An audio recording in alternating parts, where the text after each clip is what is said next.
Hey neighbor, wintertime has arrived in South Georgia. We have been in the 30s, well 20s, 30s, and 40s, not out of the 40s for a few days, and it's going to be Sunday before we get out of the 40s. I know a lot of you guys up north, your heart breaks for us, but we're not accustomed to this in South Georgia. I can't remember the last time we've had 7 days we didn't get out of the 40s. I know. It's been snow flurries in Alabama. Mm-hmm. A lot of snow in Ohio. Ohio, yeah. Our grandbabies, it looks like, what, 10 or 12 inches? Oh, at least, yeah. But today we're going over herbs, and we're going over the 10 best-selling herbs for 2024. Welcome to the Row by Row Gardening Show, the best dadgum gardening show on the internet, where we talk about gardening, a little bit of cooking, and growing your own food. Now sit back and enjoy. So we're snuggled up here. We staying warm inside. Not a lot of gardening going on. No. We had some things on our schedule to do, and I put it on standby. We're not really going to plan anything in the next few days with the weather like it is. We're just kind of holding our own. Let's talk about covering up, because a lot of people's having issues or having questions about what do you do. Now this is me. I don't cover anything until it gets below 20. I think everything that we've got in the garden is going to be okay at about 20. Now when we get below 20, yeah, we need. What about the English peas? Oh man, they probably going to get burnt back a little bit. We don't need to cover them? Well, you know, I just said I didn't cover anything, but that would be the that would probably be the exception. That's the one thing that. That's the one exception. I'm glad you brought that up. I would we're probably going to cover those. Cover mine while you're covering. Yeah, everything else we're not going to cover. They will get burnt back pretty good. What about onions? A lot of people asking about onions. Yeah, onions are okay till it gets under 20. When it gets under 20, that's the point we need to start covering. Of course, the best thing to use is a row cover like we sell here. The row covers come in different thicknesses, so if you want to buy it off Amazon, you got to be real careful, because Amazon has a tendency to shoot you the lowest priced one, and those get really thin. The one we sell is the thicker one, costs more, but it's a lot thicker and it has a lot more insulated value to it. So the row cover is the best thing, easiest thing to use. If you don't have that, you can use straw or something like that to cover anything that's going to be light. You don't want to put anything that's heavy to break off your leaves. You want something that's kind of light, fluffy to kind of insulate it. If it gets down in the low teens, then you could be running into some trouble with some damage here. Cover them. That's really the best thing we can do, and then hope for the best. I think we'll be okay. Yeah. But I got exciting news in my garden. You do? Mm-hmm. Somebody put up my arbors this weekend. So she had bought some of these arbors, I don't know from what website. We have some herb tea here that we're drinking today, trying to stay warm. Hot tea. Mm-hmm. But she bought some. From Agra. Oh, what's the name of it? I was not a fan. We put them together in the shop here, and they've been sitting there for a few days. And a few weeks. 4 weeks to be exact. Dreading putting these things up. 4 weeks. Dreading. So I kept putting it off, and finally Saturday I got nailed down, and It took us 30 minutes. It was easy peasy, and it turned out really good. I stand corrected. I was dreading it so bad, and it really, about 45 minutes, and they were all up. And they look good. And they look good. I was wrong again. You was wrong. Say that again. I was wrong. How's tea? Tea is good. We've been drinking hot tea every now. You have. I didn't drink none last night. We've been drinking hot tea in this cold weather. We make our own tea pretty much, and this is actually my night blend. I hope you don't go to sleep on it. No. It's got passion flower, Rosel, bergamot root, I think. What kind of root? Bergamot. Bergamot? Never heard of that. It's all like calming things. We've all got the sniffles. Yeah. Bad bug been going around. Yeah, but anyway, we could talk about herbs. We got to talk about something uplifting today, because everybody's down and out. Everybody's got cabin fever snuck into the house and stuck in the house, and good time to plan your garden. Good time to plan your garden. I watched Tracy, talking about Tracy at Just Dig It. This is my pottery cup I got a couple years ago. She gifted that to you, did she? No, I actually bought it. Did you? Yeah, at Petals from the Past. Yeah, you did. That's right. She's got them on her store. I think she's supposed to have them restocked this week. Yep. I forgot my train of thought there. Anyway, we're going to be talking about our top, not our favorite herbs. We're talking about strictly the best ones that sold in 2024, and we're going to work our way down to 10 to 1. And number one really blew me away because if I had to bet my life on it, I would not have picked the top two. I was completely. I was a little surprised. I was too. surprised there. So It's not aligned with my top 10, although I do grow most of these. Anyway. Yeah, but it's what you guys bought in 2024, and we've started pushing herbs because we're a big believer in them. We grow them, we enjoy them, and it's one thing that I think is probably overlooked a lot in the vegetable garden is herbs because it's complicated. And look here, they're not the easiest to germinate and get up and grow sometimes. They can be aggravating and frustrating. So I understand the pain there, but it is definitely worthwhile. You got your culinary herbs, your medicinal herbs, and some of them are actually both.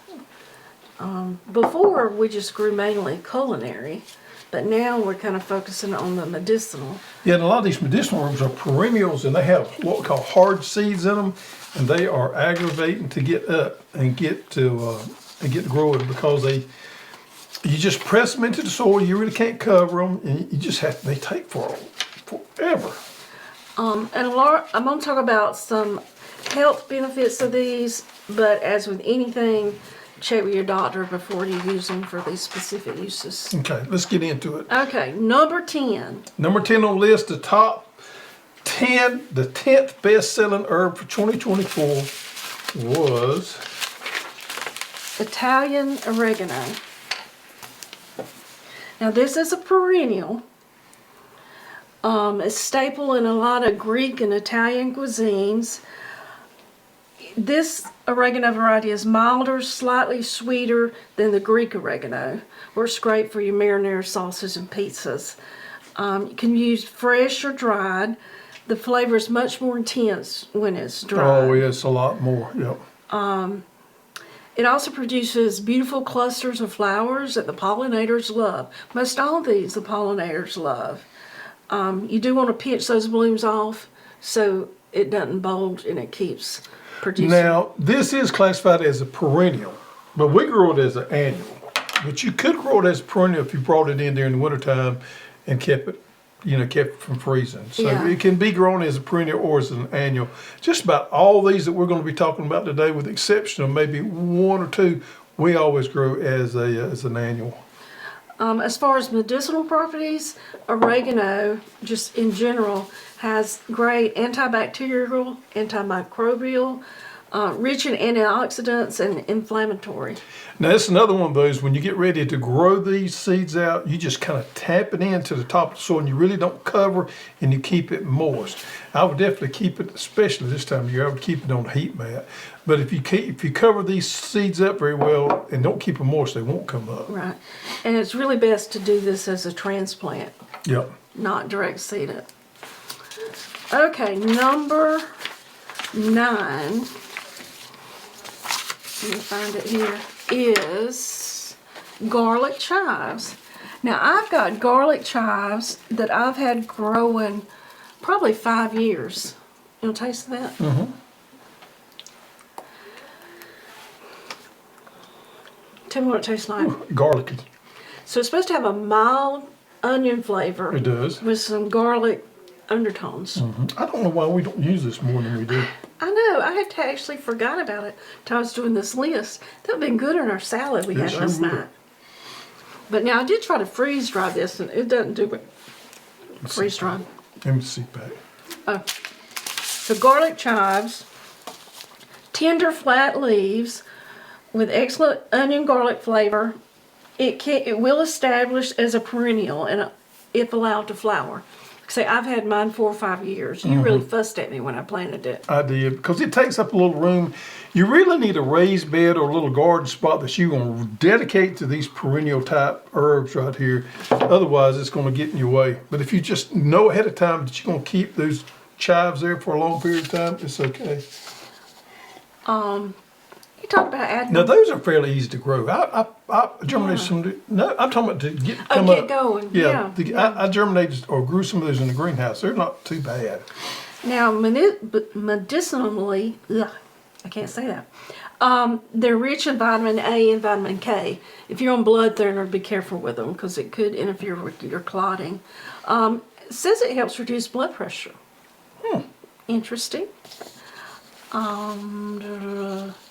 They won't flower till the summer when the temperatures are warm. And you can allow them to reseed if you just let them go. Would you say it's one of the easiest ones to grow? I think it probably is. Yeah. It's one of the easiest ones. And an easy one to forget. Number 7 is probably my favorite. Number 8. No, excuse me, number 8, yeah. I messed up on my number in here. Yes, you did. The next one is bee balm. All right. It's a Native American plant, not only known for its brightly colored pink flowers and fragrant foliage, used by North American Indians to make tea, which is considered a useful treatment for colds, stomach aches, and insomnia. Yeah, I put it in my tea a lot at night. It can be a perennial that dies back to the ground in the winter. It can be cut back in the spring. I've got some of this on one of my raised beds. It is a perennial? Easy to grow, very low maintenance, attracts pollinators. So it's got the name bee balm. So I got stung by a wasp earlier back in the summertime. I don't know if you was here or not that day. I think you may have been. And I trounced out there and found me some and chewed it up and put it on the wasp sting. Did it help? It seems like it did. I can't remember. It's been over 24 hours ago, my memory. But I do remember doing that. I chewed it up and put it on my sting there. Okay, It's not one of the easiest ones to germinate to me. No, it's not. It can be kind of tricky to germinate. And there again, I would do this in a seed starting kit and grow plants out for transplants on just about all these, but especially them. Okay, next is feverfew. This is feverfew. It's actually a perennial for a couple of years. I've had this for about 2 years, and it did flower. Smell of it. It's got a strong aroma to it. Yeah, it's not very appealing though, is it? No, it's not. It said don't eat it raw. It could cause mouth sores. And it has those pretty flowers. This is probably what I enjoy about it more than anything. It's similar to chamomile flowers. Move all that over. Yep. It's a perennial, small daisy-like flowers. It's known to repel moths, flies, ants, mosquitoes, cockroaches, and more insects. That's what our website says. Yeah. Is that true? I guess. 90 days to maturity, so it takes a little while to get this. A lot of these are slow growing, and this one is as well. But Very slow growing. yeah, I love the flowers on this one. Now, I did direct seed that in my garden. I just sprinkled it on top. And it did okay. And it did really well. And it did really well with the freeze this week. It's a natural treatment for migraines. You would want to make a tea or a tincture. You can just dry these leaves, put about a teaspoon, pour hot water over it, let it steep for 5 to 10 minutes. Or if you use it fresh, you want to use more, like 2 to 3 teaspoons of the crushed leaves. But very good for headache. It does have a bitter flavor, so you'd want to add honey or something like that. honey or some natural Stevia. yeah. Speaking of stevia, It's not on here. that's not on our list. Now that's one I thought would have been on the list. We got a great stevia variety that I thought would have been there, that I love. I grew it last year. That's awesome. Yeah, I love it too. Okay, next on the list is cilantro. A lot of people think because of salsa, they associate growing this in the summer. But it actually does best in cooler temperatures. Not wintertime, but it really shines in the early spring and fall of the year. It don't bolt, and it just grows really well. I'm holding it up there. It's a bunching variety, like you said, slow to bolt. Makes a great complement to salsa. And you know what I've been doing with it lately? Is put it in my fresh salad. Some restaurant we went to did that. Yeah. Now, some people don't like cilantro. You probably got somebody in your family that's got that gene in there that it tastes like dishwater to them. Soap. Soap, dishwater soap. Yeah. It's a great attractant to pollinators also. And did you know it's a member of the carrot family? I did not know that. And it grows really quick. Yeah. Now, this is something you can grow in your light kit and indoors in like a small pot. You can grow that in there, and because it grows off quick, and you can switch it over and succession plant it. And it says you can direct seed it, but we recommend transplanting it. Okay, next on the list is our favorite Rosel. Rosel. Now, we're still waiting on, we got a good seed crop, but we're still waiting on getting our germ back on this. So we're out of stock on this, but we expect to have this in the next 2 to 3 weeks on the website. We've got our seeds cleaned. We cleaned them ourselves, harvested them ourselves, and we got him to get a special type of germination test done on them because they do have that hard coating on them. But we should have Rosel, the new St. Kitts variety, in the next couple of weeks out here. And let's show our Rosel. So now, this is probably, we probably use this more than we do anything else. So I took some Rosel and what's the lady in Tallahassee? Louise at Turkey Hill Farm. Turkey Hill Farm. She sent me a recipe for Rosel tea, and I actually made 3 or 4 gallons. And I thought, well, you know, because you can keep it in the fridge a couple of weeks. So I was going on that second week. I said, well, let me put it in the freeze dryer. And it did awesome. So this is tea already made up with the Rosel. I've got lemon juice. I've got orange juice. Everything in it you need for tea. And all you do is just take a teaspoon out and mix it up with hot water. Mm-hmm. We take this little doohickey right here, and it heats up water real quick, and just pour it in there. But that's my new favorite, is freeze dried. The calyxes. But it's, if you don't know what it is, it's an heirloom flower.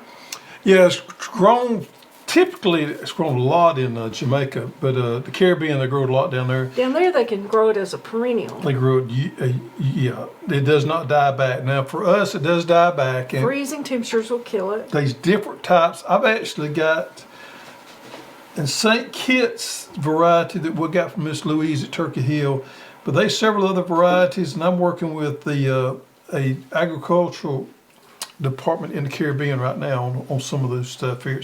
I just find that fascinating. When we're doing some more research and talking to people in the Caribbean that's grown it a lot. But this variety that we found, the St. Kitts, is the best one for us because it matures out before the cold weather gets it. Yeah, and it's also called red sorrel, Jamaican sorrel, Florida cranberry. It has a tart taste to it. And what you want to harvest is the calyx, and we got videos out there showing what the calyx looks like. But this is an edible hibiscus is what it is. It's in the mallow family, which is the same as okra and cotton. Mm-hmm. The bloom looks real similar. Okay, next we've got large Italian basil. Now see, I would have thought this one came in at #1. Basil here is one of the most popular, if not the most popular herb out there for most companies out there. There's a lot of basils out there, different varieties, especially in the UK, and just about all of our basil seed comes from the UK. Basil's notorious for getting powdery and downy mildew on them, so there's been a lot of work done in the past on some disease-resistant varieties. We love this Italian basil here. We have a couple more different varieties on there, but this was #3 in sales for 2024. Very aromatic, rich in oils, can be used fresh or dried. This variety has a sweeter taste and aroma than the Genovese variety. Now basil's another thing you can grow in a kitchen garden kit that's like in the container in the house or whatever. It's easy to bolt in the summertime. It's great to plant early spring and in the fall. Now basils are really easy for me to germinate. That's one of the ones that's easy for me to get up and get going, unlike some of the rest of them. And we always grow basils as an annual. We grow them all from people. Yeah, it says in zones 10 and 11 you can grow it as a perennial. Yeah.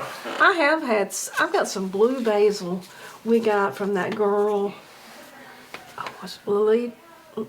Do you remember her name? No, but there's purple basils out there as well. I know it's a blue basil we that have a actually purple. comes back every year. But I love my basil. And then number 2. And this one struck me odd right here. Struck me odd. Number 2 on the sales for 2024 is Mullum. Mullum. And I happen to have some Now, Mullum. if you have searched around any as far as medicinal herbs go, all the craze in that right now is Mullum. So it has a pretty yellow flower. It looks like a weed if you got it growing in your garden. It looks like wild mustard flower, doesn't it? Yeah, you can easily mistake this for weed. But it's great in a tea, a tincture, or an inhalant. It helps clears your lungs, relieves coughs, a lot of respiratory coughs, sore throats. Now this is hard to get going, but once you get it going, it's going to multiply. Again, you want to put it in an area that you can contain. Now you would say this is a true perennial right here. It'll come back every year, right? Yeah, I mean, Yeah. I went and picked it this morning, and Yeah. I mean, the cold did not. But even if it burns that back, it's going to come Yeah, back. I've had it go all the way back to the ground because it's very hardy. Make sure you label where you plant this because you're definitely going to mistake it. Very drought tolerant. I wouldn't. You can find it in the wild. I've actually seen it down there at our other farm At the Sugar Shack. in the wild. You can grow it in almost any type of soil. Does not require moist soil. It grows faster when you do fertilize. I've never fertilized mine. To my point on the mullein, I don't know that I would put it. I would use space in my vegetable raised beds or my vegetable garden for that. I think it would be an ideal place to put in maybe your flower beds where you don't have anything growing out there because it is so low maintenance. Yeah. And number 1 that we were really surprised is the bouquet deal. It's for seasoning, mainly Making use pickles. Yep. This is great for pickles. Can be direct seeded or transplanted. And it's a perennial, however, you can let it go to seed and reseed itself. Yep.